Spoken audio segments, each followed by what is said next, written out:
Me llamo Esperanza, aunque de eso, de esperanza, ya me queda tan poco como gotas de agua en el desierto. Tengo 92 años a cuestas, 92 inviernos que me han helado los huesos y el alma, cada uno más largo y más frío que el anterior. Mi vida, desde que tengo memoria, ha sido un rosario de penas, un camino empedrado de lágrimas y sufrimientos. Pero hay una espina, una sola, que se me clavó tan honda en el corazón que ni todos los años del mundo han podido arrancarla. Fue una decisión, una maldita decisión que tomé hace tanto tiempo, empujada por el miedo, por la vergüenza, por las voces crueles de un mundo que no perdona. Expulsé a mi propia hija, a mi luz, de mi casa, de mi vida, cuando más me necesitaba. Y esa culpa, mis hijos, esa culpa es un fuego que me quema por dentro, día y noche, sin descanso. Esta es la historia de mi pecado, de mi eterno arrepentimiento, y de una búsqueda silenciosa que se ha convertido en la única razón de mis últimos suspiros. Nací en un rancho perdido entre cerros áridos y promesas rotas, donde el sol quemaba la piel y la pobreza se pegaba a los huesos como una segunda sombra. Mi infancia fue un suspiro entre el trabajo agotador del campo y los rezos apurados al caer la tarde. Crecí rápido, como crecen las flores silvestres a la orilla del camino, sin muchos cuidados, aprendiendo a golpes lo dura que puede ser la vida para una mujer pobre en esta tierra de hombres. Me casé joven, como se estilaba entonces, con un hombre bueno pero de carácter recio, un hombre al que aprendí a querer más por costumbre que por amor verdadero. Tuvimos 2 hijos, la bendición de mi vida, o eso creía yo entonces, antes de que el destino me mostrara su cara más cruel. Primero llegó mi muchacho, fuerte y sano, el orgullo de su padre, y luego, como un regalo inesperado, nació mi luz, mi niña de ojos brillantes y sonrisa dulce, tan frágil y tan hermosa como una mariposa recién salida de su capullo. Ella era mi adoración, mi confidente, la luz de mis días grises. Pero esa luz, ay de mí, estaba destinada a ser opacada por la tormenta más oscura. Mi luz creció, se hizo mujercita, y a sus 16 primaveras, con la inocencia aún pintada en sus mejillas, el amor, o lo que ella creyó que era amor, le jugó una mala pasada. Quedó embarazada y soltera.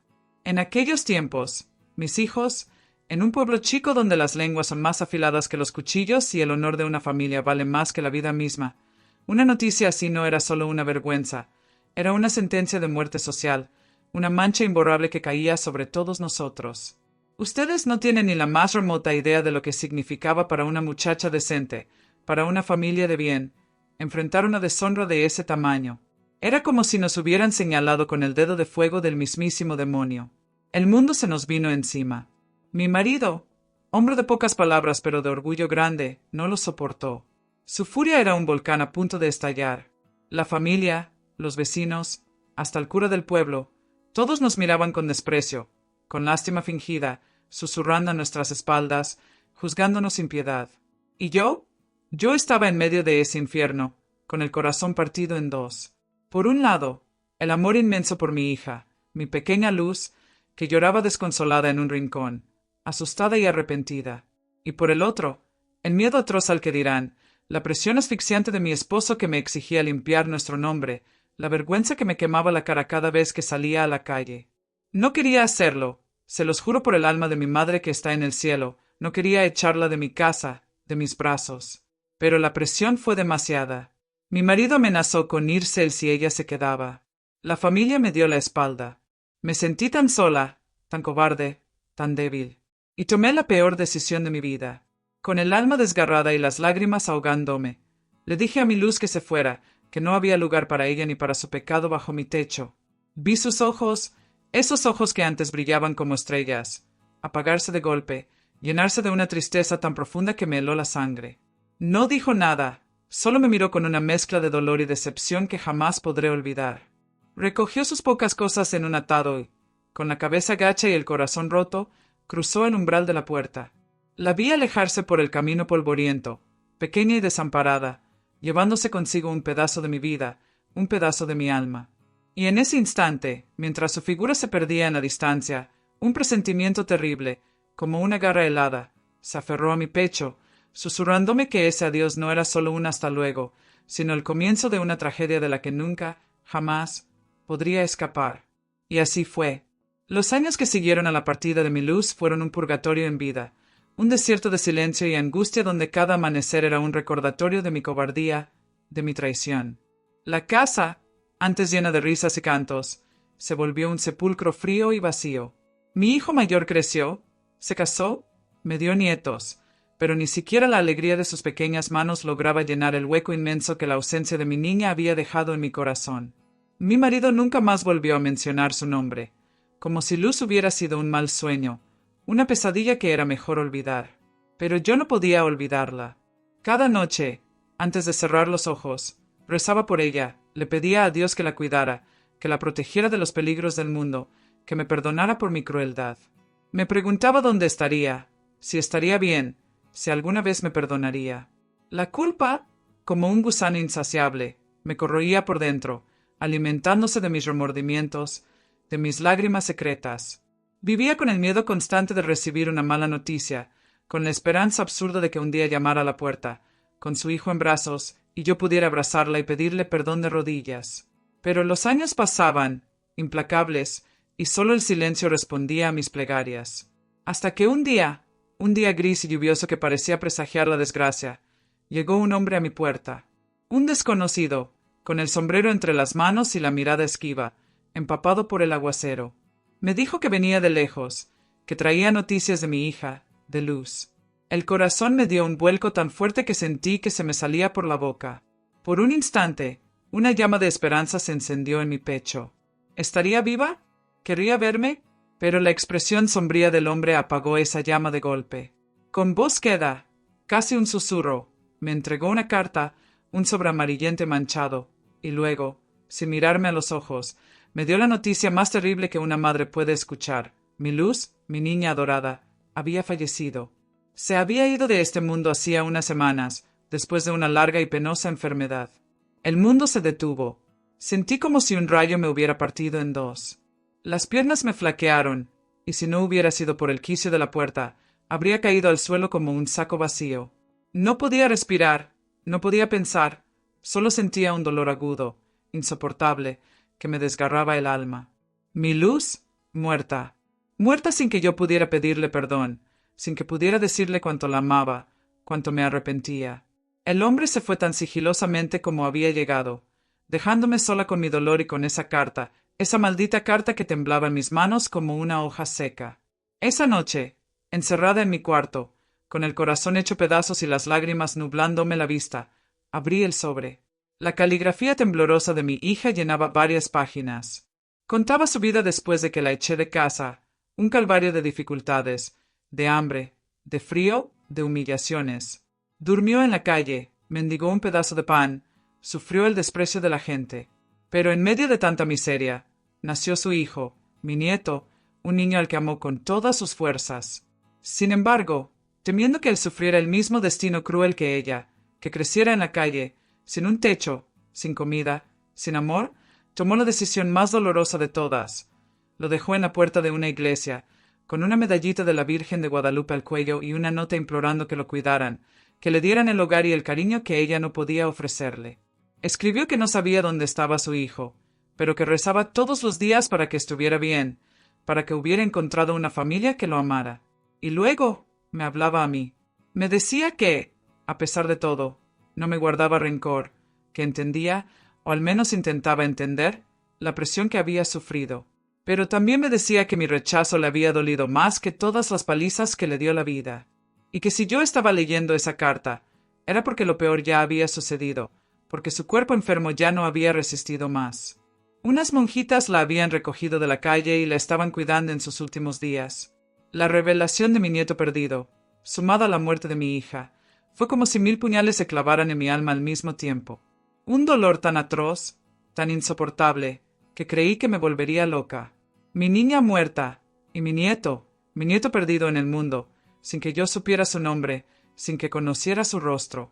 ¿Cómo podría vivir con esa doble condena? La muerte de mi Luz y la noticia de mi nieto perdido me sumieron en el abismo más oscuro y profundo de la desesperación.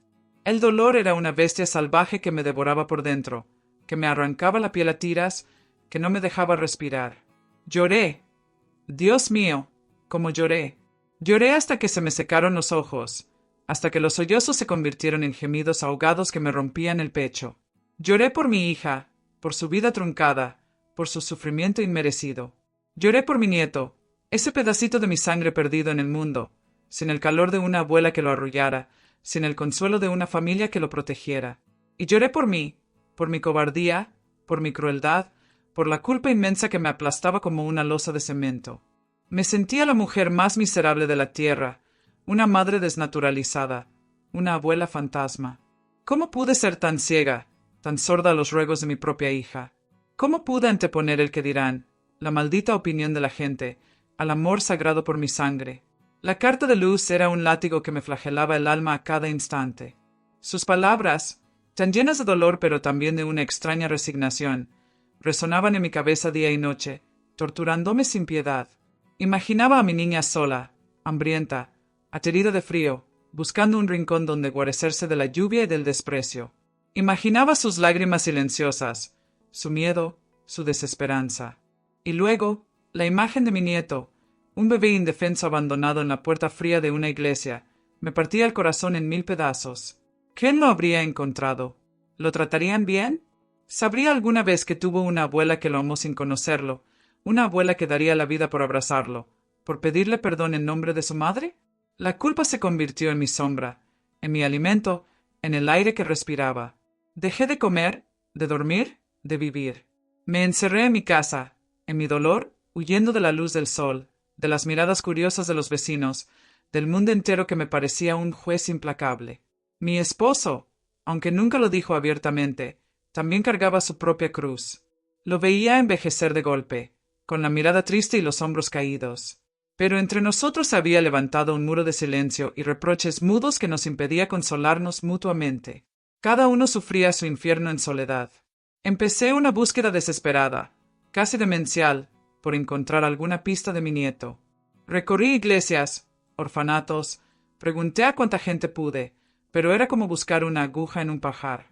Nadie sabía nada, nadie recordaba a un bebé abandonado con esas señas. Los años pasaban y la esperanza se iba desvaneciendo como la niebla al amanecer, dejando solo un vacío helado y una certeza amarga. Había perdido a mi hija para siempre, y a mi nieto, probablemente también. La vida se me volvió un castigo. Cada día era una nueva tortura, un nuevo recordatorio de mi pecado. Me miraba al espejo y veía a una vieja decrépita, con los ojos hundidos y el alma muerta. ¿Qué sentido tenía seguir viviendo así, arrastrando esta pena como una cadena perpetua? Muchas veces, en la soledad de mis noches insomnes, le pedí a Dios que me llevara, que pusiera fin a mi sufrimiento. Pero Dios, en su infinita sabiduría o en su cruel indiferencia, parecía tener otros planes para mí. Me condenó a vivir, a recordar, a pagar cada día, cada hora, cada minuto, el precio amargo de mi error. ¿Y yo? Sumida en el fondo de mi abismo, sentía que mi única compañía era el eco de mis propios lamentos, la certeza de que mi alma estaba rota para siempre, y la pregunta que me taladraba el cerebro sin cesar. ¿Habrá perdón para una madre que le falló a su hija de la manera más cruel? ¿Habrá algún día consuelo para este corazón destrozado? En aquellos momentos de oscuridad total, la respuesta siempre era un no rotundo, uno que me helaba hasta los tuétanos y me dejaba sin aliento, convencida de que mi única herencia sería una tumba fría y el olvido eterno de aquellos a quienes más había amado y fallado. Cuando creía que ya no había nada más que oscuridad en mi camino, que mi destino era hundirme lentamente en el fango de mi propia miseria hasta que la muerte piadosa viniera a recogerme, sucedió algo inesperado, algo tan pequeño y tan simple que al principio ni siquiera le di importancia. Fue una tarde de otoño, de esas tardes tristes en que el cielo llora una llovizna fina y persistente. Yo estaba sentada junto a la ventana, como siempre, con la mirada perdida en la calle vacía, rumiando mis penas, cuando vi pasar a una muchacha joven, muy joven, empujando un cochecito de bebé destartalado. Iba sola, con la ropa humedecida y una expresión de cansancio infinito en el rostro. Pero al mirar al bebé que dormía plácidamente en el cochecito, una sonrisa tierna, casi imperceptible, iluminó sus facciones por un instante. Y en esa sonrisa, en ese destello fugaz de amor maternal en medio de la aparente desolación, vi reflejada mi luz. Vi su juventud, su valentía, su amor incondicional por ese hijo que había traído al mundo en las peores circunstancias. Y por primera vez en muchísimos años, sentí algo diferente al dolor y la culpa. Sentí una punzada de compasión, de ternura. No lo sé bien, pero fue como si una pequeña ventana se abriera en la mazmorra oscura de mi alma, dejando entrar un hilito de aire fresco, un atisbo de luz. Esa imagen se quedó grabada en mi mente. Empecé a pensar que, aunque yo había sido una cobarde, aunque había fallado miserablemente como madre, quizás, solo quizás, aún podía hacer algo, por pequeño que fuera, para honrar la memoria de mi hija, para intentar reparar, de alguna manera infinitesimal, el daño que había causado. La idea de encontrar a mi nieto seguía siendo una herida abierta, una espina clavada en mi corazón. Pero ahora, junto a esa herida, empezaba a crecer una nueva necesidad, la de transformar mi dolor en algo más que autocompasión y lamentos. Decidí, con un coraje que no sabía que aún poseía, enfrentar mi culpa de una manera diferente. Ya no se trataba solo de llorar y pedir perdón en mis rezos silenciosos. Se trataba de actuar, de hacer algo, por mínimo que fuera, que le diera un nuevo sentido a los años que me quedaban de vida. Comencé a salir de mi encierro, poco a poco. Al principio, solo daba pequeños paseos por el barrio, con la cabeza gacha, evitando las miradas de la gente. Luego, empecé a frecuentar la iglesia, no solo para rezar, sino para observar, para escuchar, para intentar encontrar alguna forma de ayudar a los demás, especialmente a las madres jóvenes, a las mujeres solas que luchaban por sacar adelante a sus hijos en medio de la pobreza y la incomprensión. No era fácil. Cada rostro joven me recordaba a mi luz, cada bebé en brazos me traía la imagen de mi nieto perdido. El dolor seguía ahí, intacto, pero ahora había algo más, una determinación nueva, una voluntad de no dejarme vencer por completo. Un día, reuní el poco dinero que tenía ahorrado y compré algunas madejas de lana. Siempre se me había dado bien tejer. Y empecé a tejer chambritas, gorritos, zapatitos de bebé. Cosas pequeñas, humildes, pero hechas con todo el amor y el arrepentimiento que cabían en mi viejo corazón. Cuando tenía varias prendas listas, las llevaba a la iglesia y se las entregaba al padre, pidiéndole que las repartiera entre las madres más necesitadas del pueblo, sin decir quién las había hecho. Era mi forma silenciosa de pedir perdón, de abrazar a mi hija a través de esas pequeñas prendas, de acariciar a mi nieto en cada puntada. No sabía si eso serviría de algo, si aliviaría en algo mi culpa, pero por primera vez en mucho tiempo, sentí que estaba haciendo algo más que llorar mi desgracia. Estaba transformando mi dolor en un pequeño acto de amor, en un homenaje tardío pero sincero a la memoria de mi luz.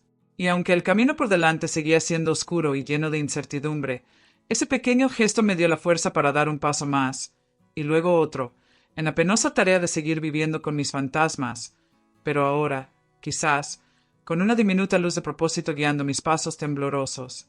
Mi vida se transformó en una rutina melancólica, tejida con los hilos del recuerdo y la aguja de una esperanza casi extinta. Los días transcurrían lentos, marcados por el repique de las campanas de la iglesia y el murmullo constante de mis rezos. Seguía tejiendo sin descanso, mis manos artríticas moviéndose con una destreza que me sorprendía, como si una fuerza superior guiara mis agujas. Cada prenda terminada era un pequeño altar a la memoria de mi luz, una ofrenda silenciosa a ese nieto cuyo rostro solo podía imaginar en mis sueños más febriles. El padre Anselmo, el párroco de nuestra humilde iglesia, se convirtió en mi único confidente. Al principio, solo le entregaba las ropitas tejidas con la cabeza gacha, sin atreverme a cruzar más que unas pocas palabras de cortesía. Pero él, con su mirada bondadosa y su paciencia infinita, supo ver más allá de mi coraza de anciana arisca y solitaria. Poco a poco, fui abriéndole mi corazón, contándole a retazos la historia de mi tragedia, el peso de mi culpa, la búsqueda infructuosa de mi nieto. Él me escuchaba sin juzgar, ofreciéndome consuelo con sus palabras sabias y sus silencios comprensivos. Me animó a seguir con mi labor de tejido, diciéndome que cada puntada era una oración, que el amor que ponía en esas prendas llegaría de alguna manera a quienes más lo necesitaban, y quizás, solo quizás, también a mi nieto, donde quiera que estuviese. Sus palabras eran un bálsamo para mi alma herida, aunque la herida seguía ahí, abierta y sangrante. La gente del pueblo empezó a notar mi cambio. Ya no era la vieja huraña que rehuía todo contacto. Me veían ir y venir de la iglesia, con mi bolsa de tejido, y aunque pocos conocían la verdadera razón de mi dedicación, algunos me sonreían con amabilidad, otros me ofrecían una palabra de aliento.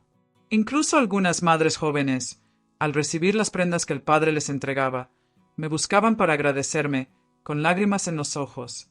Esos momentos eran agridulces. Me alegraba poder ayudar, poder aliviar en algo el sufrimiento ajeno. Pero al mismo tiempo, cada bebé que veía, cada sonrisa inocente, me recordaba a mi propio nieto, a esa cadena de amor rota por mi cobardía. La pregunta seguía ahí, taladrándome el alma. ¿Será él? ¿Se parecerá a mi luz? ¿Estará bien cuidado? ¿Sabrá algún día que tuvo una abuela que lo buscó con desesperación, que lo amó desde antes de nacer? A veces, la angustia me ahogaba. Tenía pesadillas horribles en las que veía a mi nieto solo, desamparado, sufriendo las mismas penurias que su madre. Despertaba bañada en sudor frío, con el corazón encogido y la certeza de que mi castigo era no tener paz ni en sueños. Pero luego recordaba las palabras del padre Anselmo, la sonrisa de aquella joven madre en la calle, y reunía las pocas fuerzas que me quedaban para seguir adelante, para seguir tejiendo, para seguir esperando un milagro que sabía que probablemente nunca llegaría. Un día, mientras ordenaba unos papeles viejos, encontré una pequeña fotografía amarillenta de mi luz, de cuando era apenas una niña, con sus trenzas negras y sus ojos llenos de alegría. La apreté contra mi pecho y lloré en silencio, no con la desesperación de antes, sino con una tristeza más serena, más resignada. Y en ese momento, tomé una decisión. Ya no buscaría a mi nieto con la angustia de encontrarlo a toda costa. Seguiría rezando por él, seguiría amándolo en la distancia, pero aceptaría que quizás nuestro encuentro solo sería posible en otra vida, en ese lugar donde, según el padre Anselmo, no hay dolor ni separación. Sin embargo, el destino, siempre caprichoso, parecía tener reservada una última carta, una última prueba para mi viejo y cansado corazón. Una mañana, mientras entregaba mis tejidos en la sacristía, una joven monja, nueva en la parroquia, me escuchó hablar con el padre sobre mi historia. Sus ojos se llenaron de una extraña compasión. Esperó a que el padre se retirara y, acercándose a mí con timidez, me dijo que ella había trabajado muchos años en un orfanato de la capital, un lugar que acogía a niños abandonados, y que recordaba vagamente una historia similar, la de un bebé dejado en la puerta de una iglesia con una medallita de la Virgen de Guadalupe. Mi corazón dio un vuelco. ¿Sería posible? ¿Después de tantos años? La monjita me advirtió que no me hiciera demasiadas ilusiones, que los registros eran confusos, que muchos niños habían pasado por allí. Pero prometió investigar, buscar en los archivos antiguos, intentar encontrar alguna pista. Y yo, aferrándome a ese hilo de esperanza casi invisible, volví a sentir esa mezcla de angustia y expectación que me había acompañado durante tantos años, preparándome para lo que podría ser la revelación final o la más cruel de las decepciones. Los días que siguieron a la conversación con la joven monjita fueron una tortura de espera y ansiedad. Cada vez que escuchaba pasos acercándose a mi puerta, mi corazón saltaba en mi pecho, temiendo y anhelando al mismo tiempo la noticia que pudiera traer. La hermana Consuelo, así se llamaba la monjita, cumplió su promesa. Revolvió archivos polvorientos, habló con antiguas compañeras, siguió pistas que parecían desvanecerse en el aire. Y finalmente, después de varias semanas que me parecieron siglos, regresó. Su rostro no reflejaba la alegría que yo tanto ansiaba ver. Con una infinita dulzura y una tristeza compartida en sus ojos, me explicó que, aunque había encontrado registros de varios niños abandonados con circunstancias similares, era imposible, después de tantos años y con la poca información que teníamos, identificar con certeza a mi nieto. Muchos habían sido adoptados por familias que se habían mudado lejos. Otros habían crecido y se habían marchado del orfanato sin dejar rastro. No había un nombre, no había una foto, no había nada que nos diera una certeza. La noticia, aunque esperada en el fondo de mi corazón, fue como un último mazazo. La pequeña llama de esperanza que se había encendido con sus palabras se extinguió lentamente, dejándome de nuevo en la penumbra de mi soledad.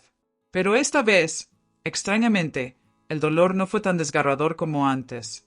Quizás los años de sufrimiento me habían curtido la piel del alma, o quizás la labor de tejer para otros niños, de transformar mi dolor en pequeños actos de amor, me había preparado para aceptar lo inevitable. Lloré, sí, lloré por esa última esperanza perdida, pero también lloré con una extraña sensación de paz, como si al menos hubiera hecho todo lo que estaba en mis manos. La hermana Consuelo se quedó conmigo un largo rato, tomándome las manos, rezando en voz baja, y sus palabras, llenas de fe y compasión, fueron un bálsamo para mi espíritu cansado. Me hizo entender que, aunque no encontrara a mi nieto en esta vida, El amor que sentía por él y por mi hija Luz trascendía el tiempo y la distancia, que ese amor era un lazo invisible pero indestructible que nos uniría para siempre. Hoy, a mis 92 años, sigo tejiendo. Mis manos ya no son tan ágiles, mi vista se ha nublado, pero mi corazón sigue poniendo en cada puntada el mismo amor, la misma plegaria silenciosa. Ya no busco a mi nieto con la desesperación de antes. Lo llevo en mis pensamientos, en mis oraciones, en cada chambrita que regalo. Y a veces, cuando veo a un joven pasar por la calle, con una sonrisa parecida a la que imagino que tendría mi Luz, me permito soñar por un instante que podría ser él, que de alguna manera mi amor lo ha protegido y lo ha guiado por buenos caminos. He aprendido que el arrepentimiento, cuando es sincero, puede transformarse en una fuerza poderosa, en un motor que nos impulse a ser mejores, a reparar, aunque sea simbólicamente, el daño que hemos causado. Mi vida ha sido un largo y doloroso camino de expiación, pero también un testimonio de que el amor de una madre, de una abuela, aunque herido y maltratado, nunca muere del todo. Hijos míos, si estas viejas palabras pueden tocarles el alma, escuchen con atención. La vida nos pone a prueba de maneras que a veces no entendemos. Nos empuja a tomar decisiones bajo el peso del miedo, de la vergüenza, de lo que dirán los demás. Pero nunca, oiganlo bien, nunca permitan que esas voces ajenas acallen la voz sagrada de su propio corazón, especialmente cuando se trata del amor por sus hijos. Un error, una palabra cruel, una puerta cerrada en un momento de debilidad, pueden dejar cicatrices que sangran por toda una eternidad. Amen a sus hijos con todas sus fuerzas, defiéndanlos de las tormentas del mundo, perdónenle sus errores como ustedes esperan ser perdonados. Y si alguna vez fallan, si alguna vez el miedo los hace tropezar, no se rindan a la culpa. Busquen el perdón, busquen la redención, transformen su dolor en amor, porque solo el amor, mis queridos, solo el amor tiene el poder de sanar las heridas más profundas y de encender una luz de esperanza incluso en la noche más oscura del alma. No esperen a que sea demasiado tarde para decir te amo, para pedir perdón, para ofrecer un abrazo que puede cambiarlo todo. Porque el tiempo, ese ladrón silencioso, no espera por nadie, y las oportunidades perdidas son fantasmas que nos atormentarán por siempre. Así transcurren mis últimos días, entre el murmullo de mis agujas de tejer y el eco de los recuerdos. La culpa por haberle fallado a mi Luz nunca me abandonará del todo, y la incertidumbre sobre el destino de mi nieto seguirá siendo una sombra en mi corazón. Pero en medio de esta tristeza resignada, he encontrado una extraña paz en el servicio a los demás, en el amor anónimo que entrego en cada prenda. Y guardo la secreta esperanza de que, en algún lugar, mi nieto esté bien, que sea un hombre de bien, y que quizás, solo quizás, el amor que su madre le tuvo y el que yo le profeso en silencio, hayan tejido un manto invisible de protección a su alrededor. Mis recuerdos, aunque dolorosos, son también mi inspiración para seguir adelante, un día a la vez, hasta que Dios decida llamarme a su presencia y pueda, finalmente, abrazar a mi Luz y pedirle perdón con el alma desnuda.